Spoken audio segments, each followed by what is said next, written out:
Au Liban maintenant ont lieu en ce moment même les obsèques du président assassiné avant-hier, M. Moawad, alors que le nouveau élu hier soir, M. Raoui, a déjà formé son gouvernement. Un cocktail typiquement libanais prenant en compte toutes les composantes de la population et des religions. Mais déjà, le chef réel sur le terrain du camp chrétien, le général Aoun, déclare que le nouveau chef de l'État n'est qu'une marionnette aux mains de la Syrie. Et pendant ce temps, Israël se rappelle aux acteurs du drame libanais en bombardant des positions palestiniennes au sud de Beyrouth. Valérie Faune.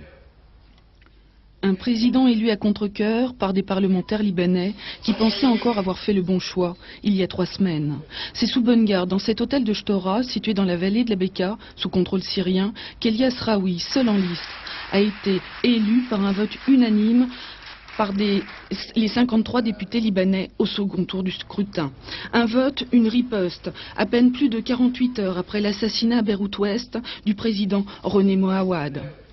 Elias Raoui, 63 ans, chrétien maronite, un ingénieur agronome qui n'est pas une personnalité politique et qui devient l'homme du remplacement à haut risque.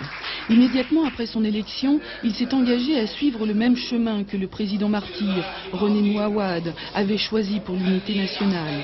Ce chemin, ce sont les accords de Taïf, mis au point par le triumvirat arabe, Arabie Saoudite, Algérie, Maroc. 8 heures plus tard, son premier ministre est désigné, Salim Huss, un sunnite modéré qui se déclare sans affiliation politique, l'homme de 3 gouvernements depuis le début de la guerre au Liban. Celui qu'il vient de désigner est constitué de 14 ministres, issus, comme l'exige la Constitution, des 7 principales factions libanaises.